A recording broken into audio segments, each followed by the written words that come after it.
sound off for Chesterfield. Chesterfield, the only cigarette in America to give you premium quality in both regular and king size, brings you Dragnet.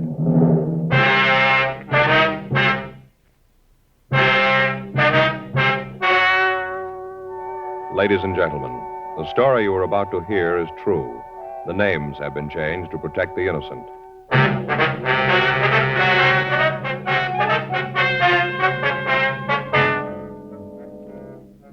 You're a detective sergeant. You're assigned to narcotics detail. You get a report that high-grade heroin is being sold in your city. The key men in the operation are well hidden. You have no leads to their identity. Your job, stop them.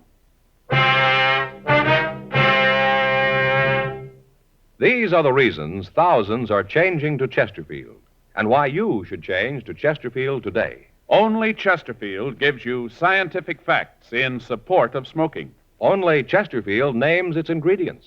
Ingredients that give you the best possible smoke. Only Chesterfield gives you premium quality in both regular and king size. That means king-size Chesterfield contains tobacco of better quality and higher price than any other king-size cigarette.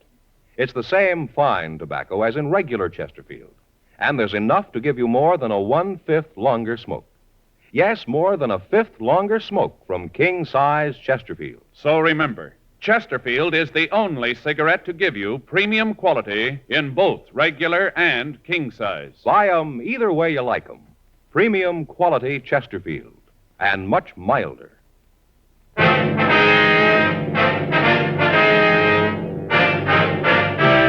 Dragnet, the documented drama of an actual crime. For the next 30 minutes, in cooperation with the Los Angeles Police Department, you will travel step by step on the side of the law through an actual case transcribed from official police files. From beginning to end, from crime to punishment, Dragnet is the story of your police force in action. It was Tuesday, August 3rd. It was warm in Los Angeles. We were working the day watch out of narcotics detail. My partner's Frank Smith. The boss is Captain Kearney. My name's Friday. It was 9:37 a.m. when we got to the main jail. Felony section. Hi, John. Friday, Smith. What do you want? Anderson, 302. Anderson, 302, interview. How's he feeling this morning, John? I don't know. I just checked in a while ago. I heard he gave the fellow some trouble early this morning. Guess he's pretty rocky.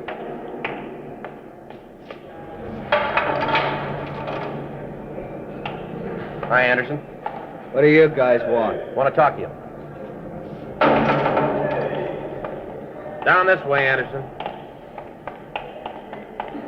Hope you guys know I don't feel so good.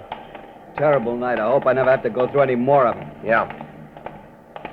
You gonna do something about it? What do you mean?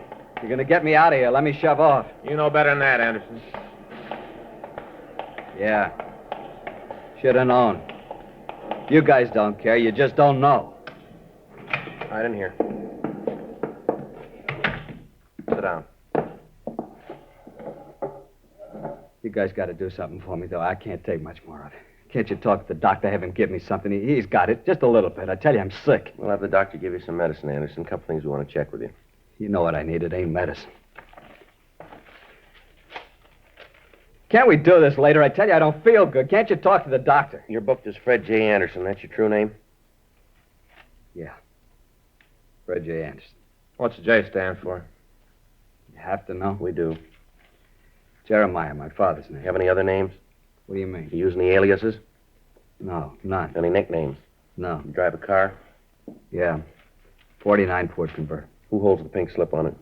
I do. You own it outright? Yeah, look, do we have to go through that whole thing? Can't you ask me later? You guys don't believe me, but you're going to find out when I keel over. You'll know that. What color's the car? Maroon. You know the license number? No. Where have you lived before? Before what? You gave the address of 10624 Ivorine Avenue. That's what we have here. Hollywood, is that right? Yeah, that's where I live. You belong to any lodges, anything like that? No. You ever in the armed services? No. No serial number, no branch. Now, look, how about knocking this off? I'm getting tired of you guys leaning on me. You drag me in here, ask a lot of questions. I tell you I don't feel good. You don't believe me. Leave me alone.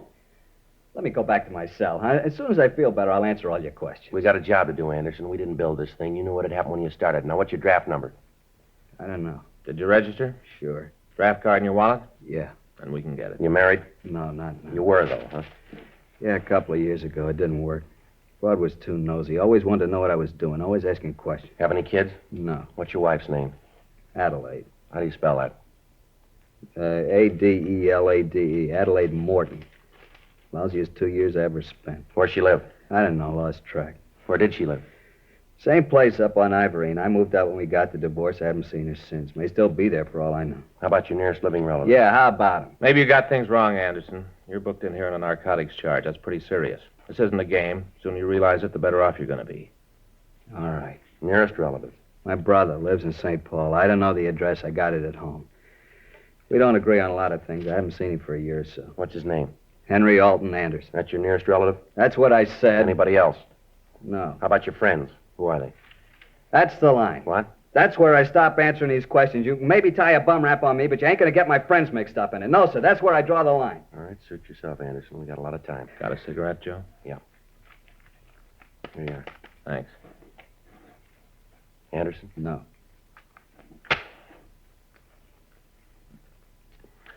Thanks. Yeah, Why you have to know who my friends are? for a lot of reasons. I don't want to embarrass them, that's all. I don't want them to have to answer a lot of silly questions. You can see that, can't you? Can't you? Yeah, Anderson, we don't need to embarrass anybody. We just thought it would help here. Well, I won't tell you. I don't feel well. I don't feel well at all. I'm not hooked anyway. You got no right to say that. Look at your arm. I ain't gonna try to con you. Sure, I tried this stuff once or twice, but that don't mean I'm hooked. A couple of pops, that's all, just a couple of times. That's not the way your arm makes it look. You've almost run out of places to put that needle, haven't you? So maybe I was wrong. Maybe it was a couple of more times than I thought. All right, now look, Anderson, I'm going to lay this out for you. We know there's a lot of H floating around. Has been for the past 3 months, and it's high grade. We know that you and the bunch you work for aren't too choosy who you sell it to. Now, we want the names and where you're getting the stuff. You say you're sick now. Wait a few more hours. Wait till your stomach starts to turn over. Wait till you can't make your hands do what you want them to. Wait till your head starts to crack open. You'll feel different then. We can wait. Well, let's take them back, Frank. Come on. Wait a minute. Yeah, You gonna take me back to the cell? you called it. I don't want to go back in. Well, that's where you're going. You're gonna call the doctor, tell him to take care of me? He knows already. He'll do what he can. I can't go that route. You know that. Iron cure, I couldn't take it. It'd kill me. You should have thought of that a long time ago. Yeah, you can say that. You ain't got the habit. It's easy for you to say that. You don't know. All right, let's go.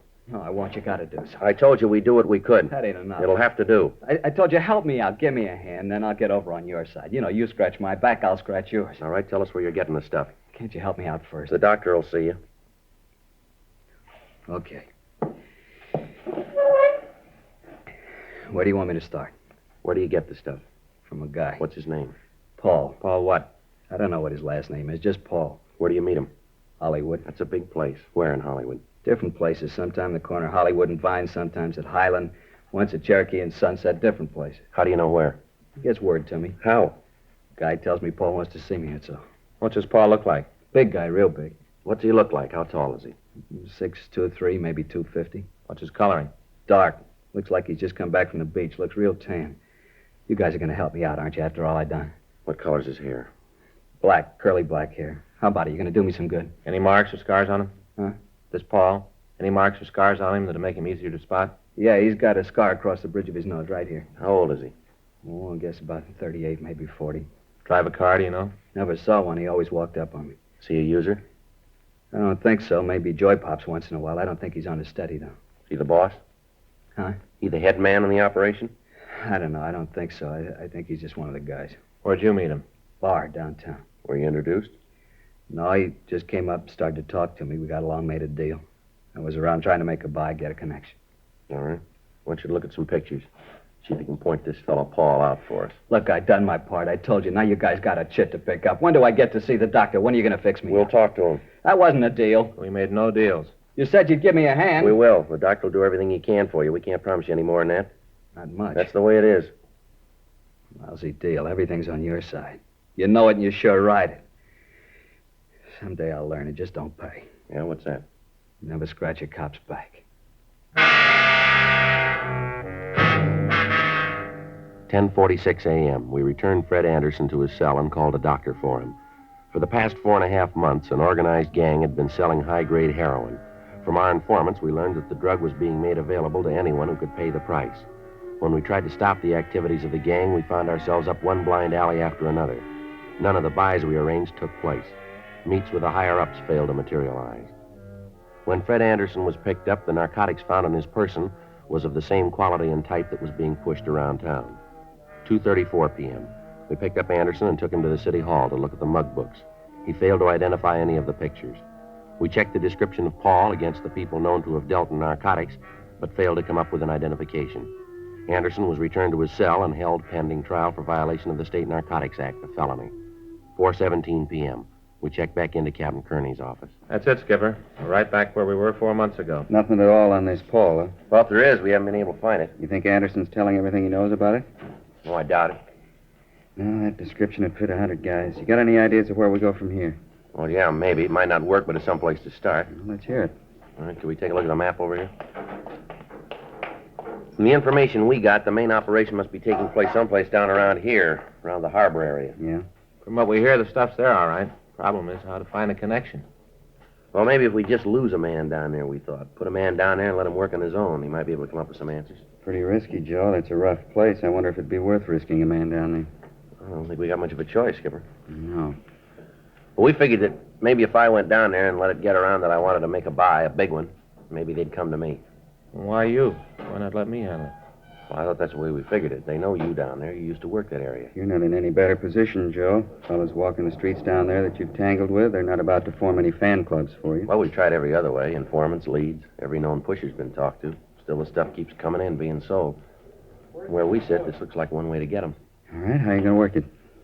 Well, I figure maybe I'll check into some hotel down there, eat in the places in the neighborhood, be seen around the bars, let it get around that I'm here from San Francisco, want to make a buy, and we'll see what happens. You know anything about San Francisco?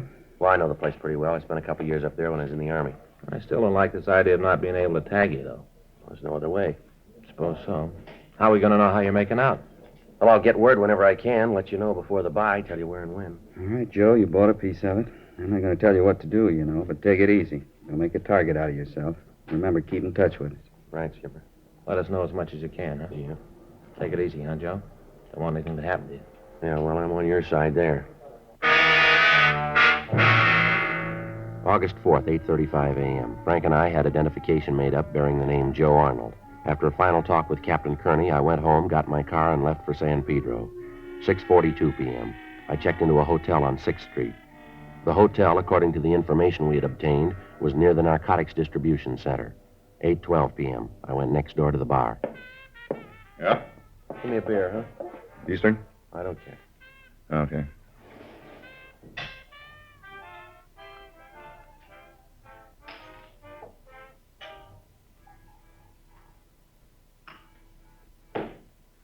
That'll be 30 cents. All right. There you go. Thanks. Not much doing, huh? No, it's pretty early yet. Gets a little frantic later. Mm-hmm. You're around here, aren't you? Yeah, just down from San Francisco. Nice town. I was up there a couple of years ago. Spent a week. Sure like it. Yeah, it's a good place to live. Sure seems to be. You know, if I could get a job up there, I think I'd move up. Yeah? Hey, slide down, huh? We can talk while I clean up these glasses. Well, that is, if you don't mind talking. No, it's all right.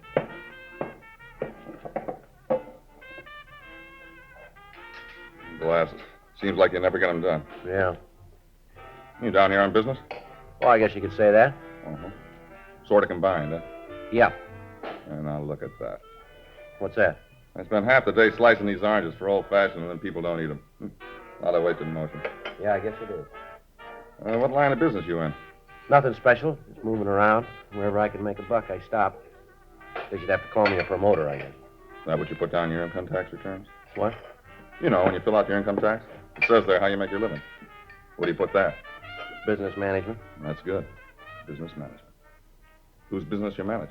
Mostly my own. Pretty good idea for everybody, isn't it?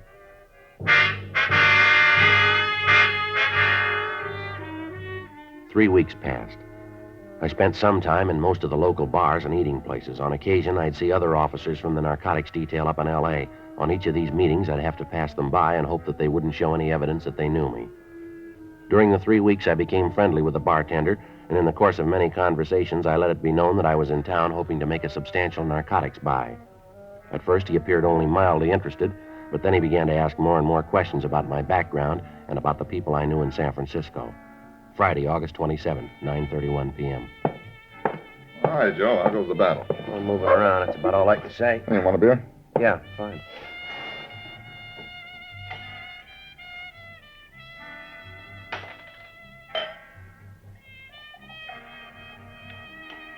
Okay, here's your 30 cents. Oh, not tonight, Joe. It's on the house. Why, what's the occasion? I got some good news for you, Joe. Yeah? Yeah, I got a friend I want you to meet. I think he can help you make a connection.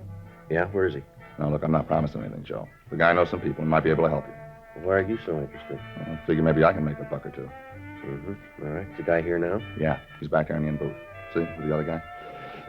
Well, that helps. Which one is your friend? The big one. You know, the fellow with the gray suit on, cigar over his nose.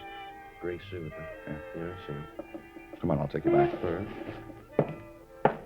Nice guy, Joe. You'll like him. Well, what'd you tell him? Well, just that you were here from Frisco. Said you were interested in the connection if the deal was good. Uh-huh. You make your own deal. Now, look, I got nothing to do with that. You'll really like him. Paul? Yeah. This is the guy I was telling you about, Joe Arnold. This is Paul Ginner. Oh, hi, Joe. Sit down. Bring us another round, will you? Yeah, right away, Paul. You know what you want? Make it snappy, huh? Yeah, right away. Beer, scotch, and soda, and old-fashioned Irish whiskey. Yeah, that's right. Leave the garbage out of the old-fashioned. Yeah. Here, sit down, Joe. Yeah, thank you. This Jack Potter, you two ought to know each other. All right? Yeah, he's from Frisco, too.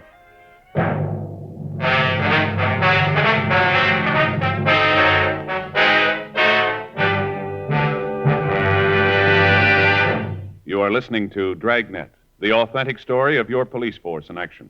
Now, a report every smoker should hear. Only Chesterfield gives you scientific facts in support of smoking. First such report ever published about any cigarette. A responsible consulting organization reports a study by a competent medical specialist and staff on the effects of smoking Chesterfields. For 6 months, a group of men and women smoked only Chesterfield, 10 to 40 a day, their normal amount. 45% of the group have smoked Chesterfields from 1 to 30 years, for an average of 10 years each. At the beginning and end of the 6 months, each smoker was given a thorough examination, including x-rays, and covering the sinuses, nose, ears, and throat.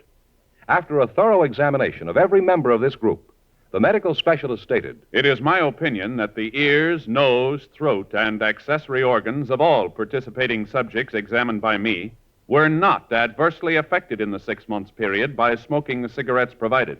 of course, these cigarettes were Chesterfields. Remember this report and buy Chesterfields. Either way you like them, regular or king size. Premium quality Chesterfield, and much milder.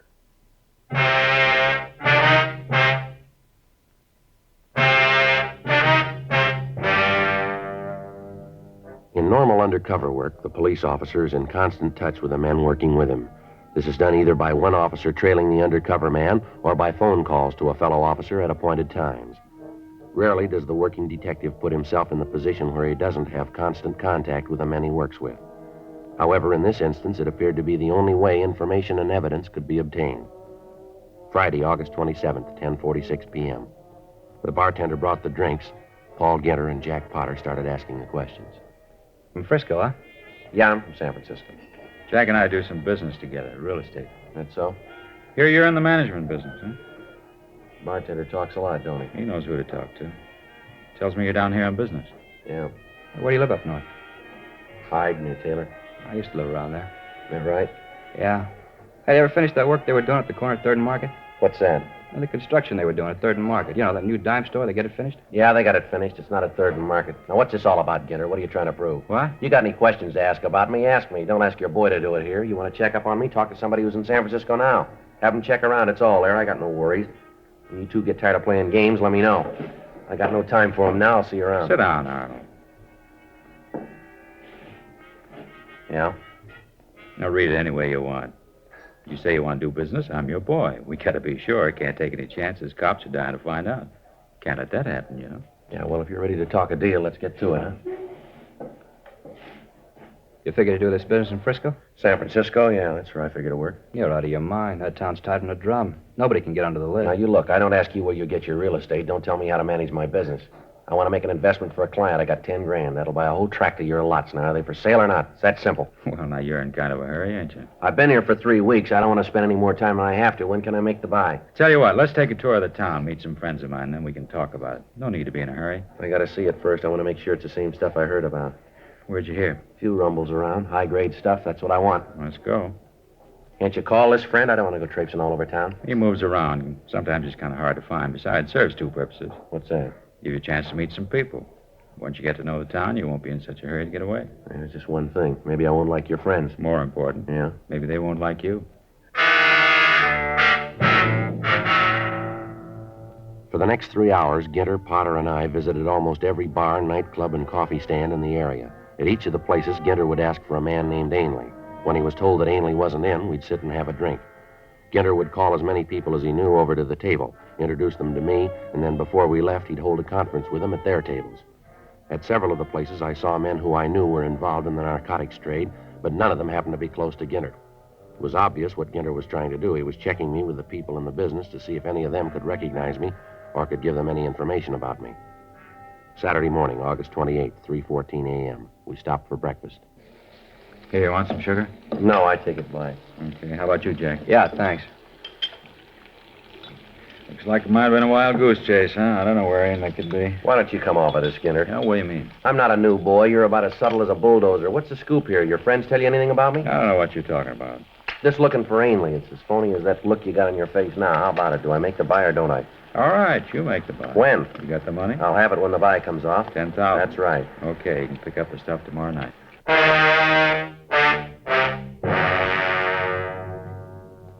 4:30 a.m. Ginter outlined the plan for the buy. At 7:30 that night, I was to meet him on the corner of Lebanon and Spring Streets. He'd take me to Ainley, who had the plant. 5:29 a.m. I drove back to Los Angeles. I put in a call to Frank Smith at his home and filled him in on the developments. It was arranged for me to be spotted when I got to the corner and then to be followed until the buy was made. At that time, Frank and the other officers working with him would move in and take Ginter and Ainley. I told Frank that I'd leave my car at the corner of 6th and Spring at noon that day. At that time, he would place a briefcase on the back seat of the car. In the briefcase would be packages of cut newspaper with a few $10 bills attached to each stack on the outside. I checked into a hotel down on 5th and got some sleep. At 7:30 p.m., August 28th, I was at the corner of Spring and Lebanon. Hi, Arnold. Hello, Ginter. Where do we go? You got the money? In this case here. Where's your car? Lot around the corner. We have to drive to the meet? Yeah. Come on, this way. My car's just around the corner. Don't worry, we'll take mine. All right, no problem. Makes it nice. Here we are. Want to slide in this side? Be quicker. All right. Where do we have to go? It's not far. How come we didn't make the deal in Pedro? Ainley likes to do the big business up here. More people, easier cover. Mm-hmm. When we first pulled away from the curb, I thought I could make out Frank and Captain Kearney in back of us. We drove for about an hour. Ginter cut down every side street in the area. Every place he drove, he kept his eye on the rearview mirror. I was afraid he'd make the tail. He drove out Sunset Boulevard and back down Wilshire, down Spring and over to Hope Street. Along the way, I lost sight of Frank and Captain Kearney. Finally, at 8:36, we pulled up at the corner of Spring and Lebanon.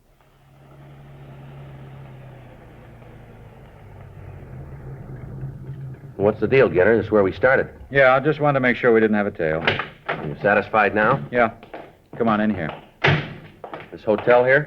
Mm-hmm. Ainley do business in the rat trap like this? He works where he has to. Come on, it's on the second floor. We can walk. Sure this is the same stuff that I heard about? You'll see. Understand, I'm not buying any junk. Don't worry. What we got's good. It's down here.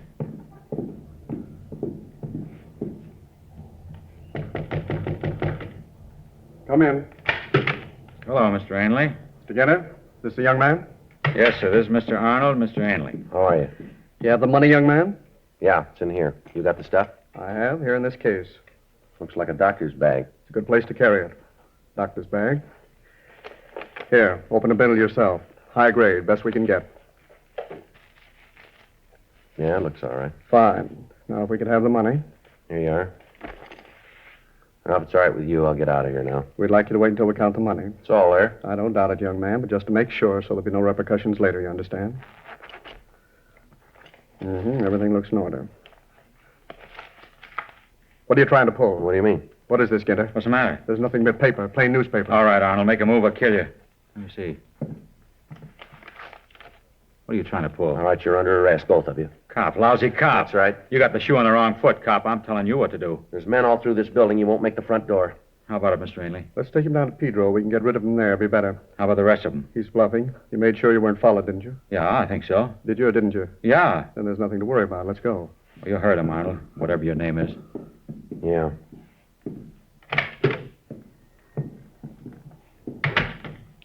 Let's walk down, not too fast. I'm parked out front. Good. All right, this is far enough. Come on, don't stall. Don't cause any trouble. You won't make it. Yeah, you bet. Come on. Now move.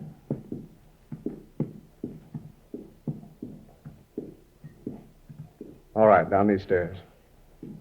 Smith, cover the other side. Yeah. Walker, block off that end of the hall. Right, Captain. You all right, Friday? Yeah, fine. Watch that guy, Frank. I got him. Hold it up, mister. You're not going anyplace. Fool, you stupid fool, Ginter. Can't even lose a tail. Okay, both of you. Hands behind your back.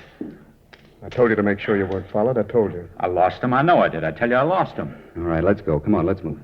You didn't lose him. It's enough talk. Come on.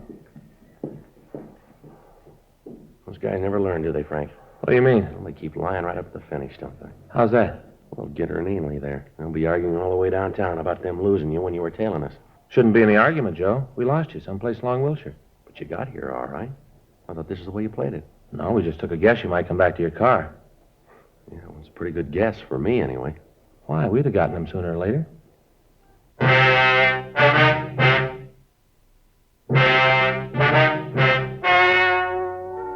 The story you have just heard was true. The names were changed to protect the innocent. On December 9th, trial was held in Department 92, Superior Court of the State of California, in and for the County of Los Angeles. In a moment, the results of that trial. Now, here is our star, Jack Webb. Thank you, George Veneman. Friends, I have just enough time to remind you that Chesterfield is the first cigarette to name all its ingredients. First to give you premium quality in both regular and king size. And first to give you scientific facts in support of smoking. I believe you should change to Chesterfields, either way you like them, regular or king size. And do it today.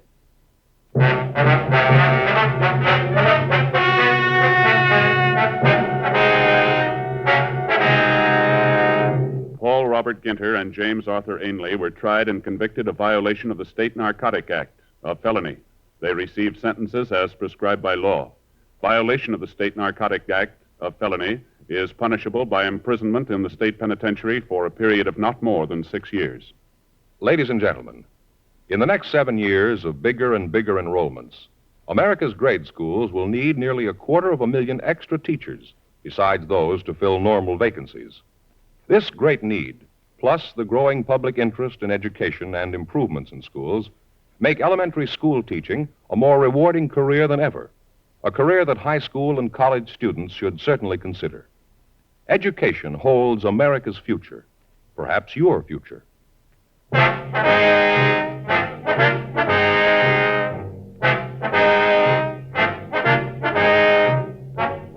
You have just heard Dragnet, a series of authentic cases from official files. Technical advice comes from the Office of Chief of Police W.H. Parker, Los Angeles Police Department. Technical advisors, Captain Jack Donahoe, Sergeant Marty Wynn, Sergeant Vance Brasher. Heard tonight were Ben Alexander, Whit Connor, Harry Bartell, Lee Marvin. Script by John Robinson. Music by Walter Schumann. Hal Gibney speaking. Sound off for Chesterfields. Either way you like them, regular or king size, Chesterfield gives you the best possible smoke. Much milder Chesterfield. Chesterfield has brought you Dragnet, transcribed from Los Angeles.